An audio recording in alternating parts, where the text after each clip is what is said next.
Troisième dimanche de Carême, Évangile de Jésus-Christ selon saint Jean. Gloire à toi, Seigneur.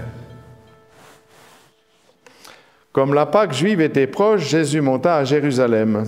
Dans le temple, il trouva installés les marchands de bœufs, de brebis et de colombes et les changeurs.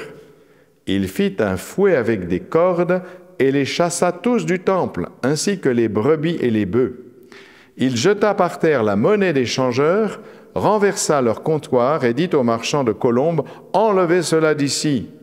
Cessez de faire de la maison de mon Père une maison de commerce. » Ses disciples se rappelèrent ce qu'il est écrit, « L'amour de ta maison fera mon tourment. » Des Juifs l'interpellèrent. « Quel signe peux-tu nous donner pour agir ainsi ?»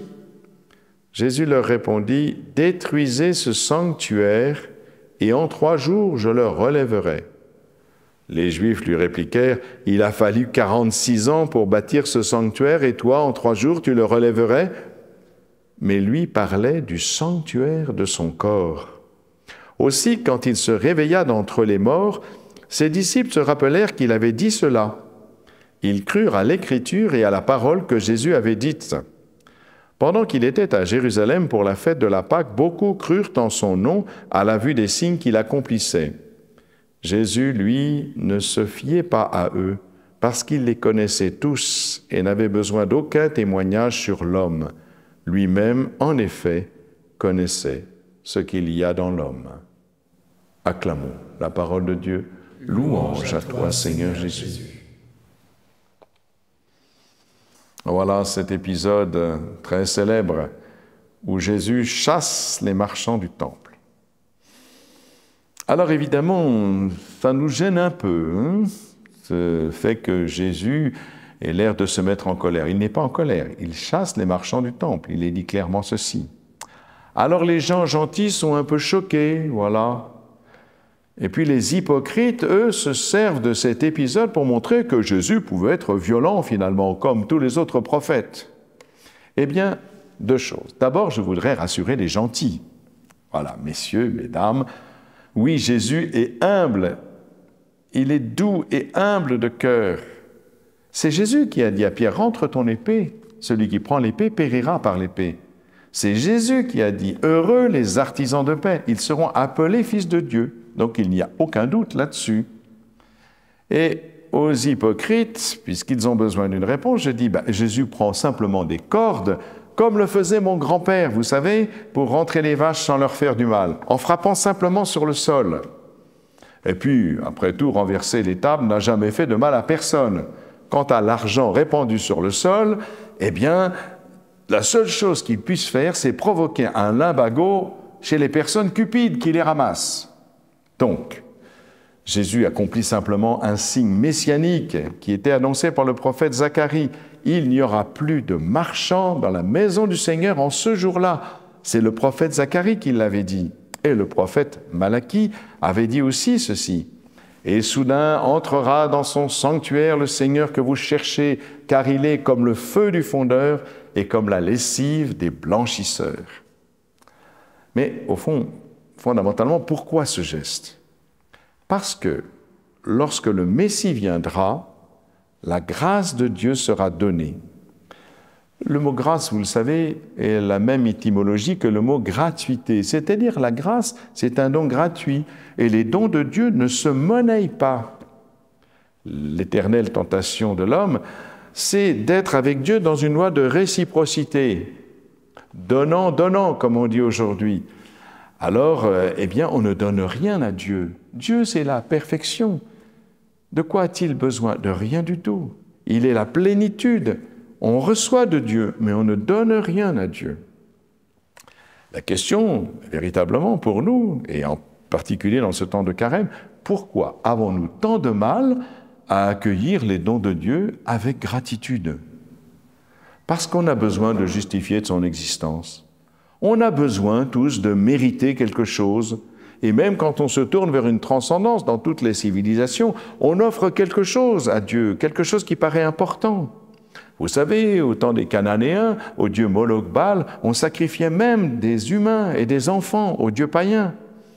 Et après, le peuple de Dieu voulait aussi offrir à Dieu le meilleur du bétail dans le temple bâti par Salomon. C'est ce que faisaient les Juifs. Et parce que le Seigneur avait révélé sa présence par la nuée céleste. Voilà. Eh bien, Jésus révèle que le vrai temple de la présence de Dieu, c'est son corps. C'est ce qu'il dit. Détruisez ce temple. Son corps, eh bien, il n'y a aucune réciprocité possible. Par l'incarnation du Verbe, Dieu a manifesté sa présence dans notre humanité. Le véritable temple, non construit de main d'homme, ne sera pas détruit comme le temple de Pierre. On sait que ce temple sera détruit par Titus en l'an 70, mais le temple de Dieu, celui que les hommes ont voulu détruire en le mettant sur une croix, sera rebâti en 3 jours par la grâce de Dieu. La grâce de Dieu est plus forte que la méchanceté des hommes. Et voilà ce qui nous fait comprendre ce geste de Jésus. Il faut accueillir les dons gratuits de Dieu. Voyez, du coup, par cette venue du Fils de l'homme dans notre humanité, par son incarnation, notre corps, votre corps, frères et sœurs, devient à son tour le véritable temple de la présence de Dieu par le don de l'Esprit Saint promis. L'amour de Dieu ne se mérite pas. Il n'a pas besoin de sacrifice.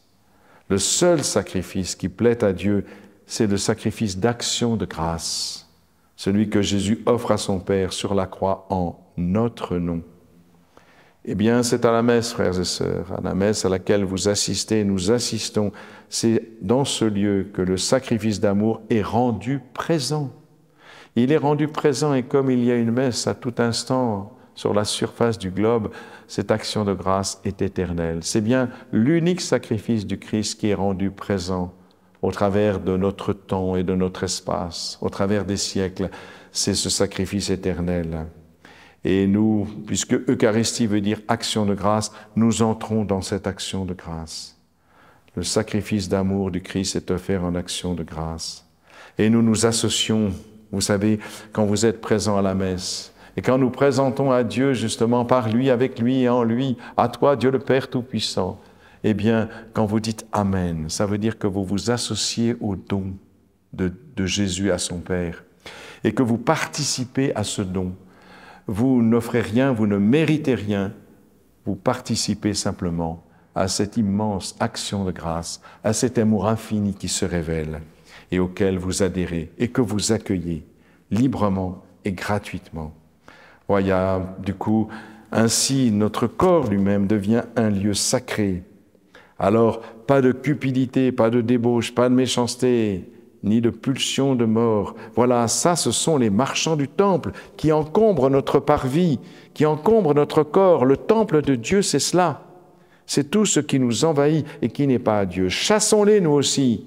Chassons tout cela et laissons entrer dans notre vie, c'est-à-dire dans le temple de Dieu aujourd'hui qu'est notre corps, laissons entrer la vie et l'amour. Amen.